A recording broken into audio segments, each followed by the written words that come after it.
We very often get the question, how do I get the knob to stay on my lock? And the scenario has an exterior knob with a cylinder.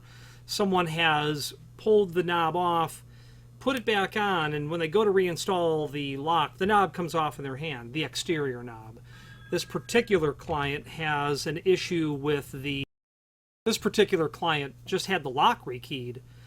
I imagine the lock was taken off the door, went to a locksmith, rekeyed it, brought it back and tried to install it. The client's saying the exterior knob comes off. That's very likely possible. A locksmith can make that sort of error. I know that I have personally done it as well. I was on a job many years ago installing about 20 locks. Got about 45 minutes away, which in Chicago traffic was about 5 miles, on a Friday afternoon at about 5. Hey, Rich, I went up to my door to pull it closed and the knob came off in my hand. Realizing immediately what I did wrong, turned around, drove back to the house, put it back together properly, and of course everything was perfect.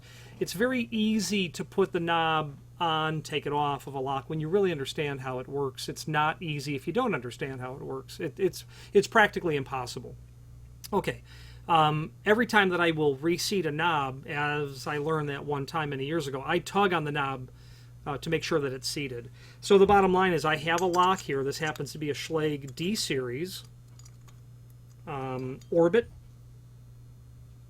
lock, a D53 Orbit 630 maybe, 626.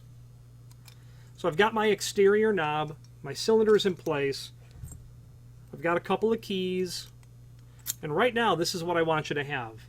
A cylinder in the knob, your interior rosette applied, 2 keys in to use it as a handle, just to hold on to it. Key turns, teeth are pointed up. That's what I want you to have. Now here is this tab that I'm discussing.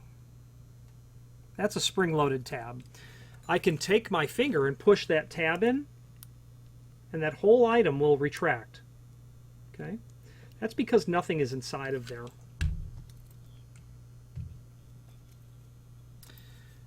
On the inside of the knob, you can see at the tip of my finger a slot. It's dark inside of there, but you can kind of make it out. There's one on the other side as well. You know, let's pull the cylinder out quickly just to demonstrate. Slot. It's on either side so that you can install the knob either way that you need. These 2 little holes are access holes to that slot. Pardon me, to the tab that will rest in the slot. So, spring-loaded tab. Okay, now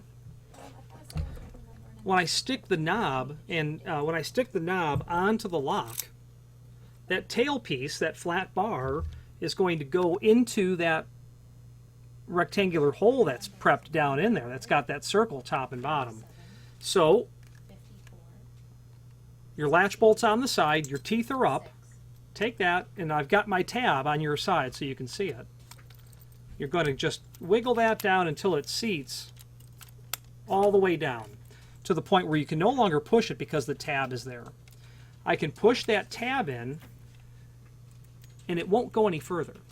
I can push it in a little, but it doesn't move freely as it once did. Why is that? Remember the rectangular slot inside the lock. Remember the shape of our tail piece. Okay? When I've got that rectangular slot and I push the tail piece into it, now what happens is the tab with the spring can no longer move because the tail piece is blocking it. The way to allow clearance for the tab to depress is that you rotate the key, giving you enough room to then push it down. You do that when you are removing the knob from the lock and when you are installing it. So right now I have it pushed down as far as it can go. When I rotate my key 90 degrees, I can then push it all the way down, because rotating the key, move that to where I can push it all the way down, meaning push the knob down, because now the tab, the spring-loaded tab, has room to move in. That's exactly why that works. Okay. If you're not familiar with Schlage D-Series knob locks, it's among the best lock ever made.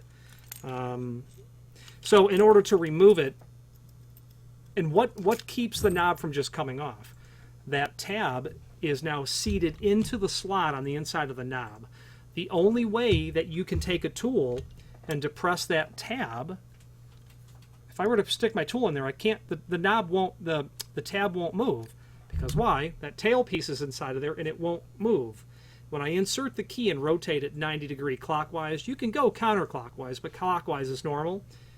I can then take that tool and push the tab down. At that point, the tab is depressed below the entrance of the slot in the knob, and I can then pull the entire knob off. With a lot of locks, you've got to turn the key and keep it turned.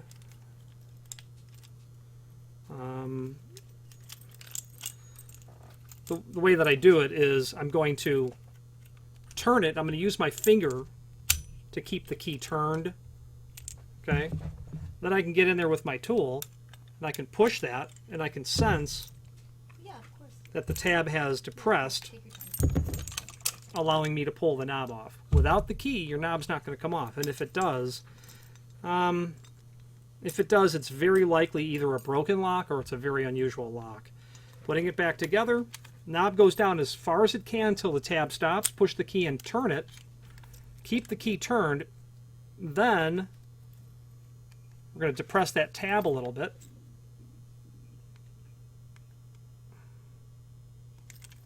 Need the tool to do it.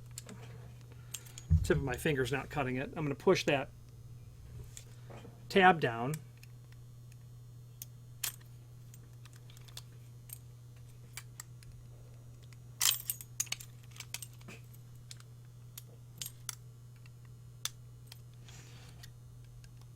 Trying to demonstrate on the camera is the hard part.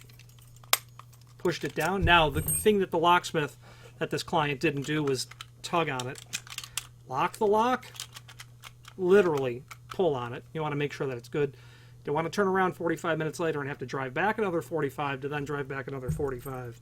Sloppy locksmithing on my part caused me an hour and a half. Sloppy locksmithing, most likely on the part of the locksmith who rekeyed our client's lock, is going to force the client to have to drive back to the locksmith. If the client can't, by way of this video, solve the problem otherwise, or meaning solve it themselves. Any questions on how to get a knob back onto the stem of your lock, please feel free to reach out to us. Thank you.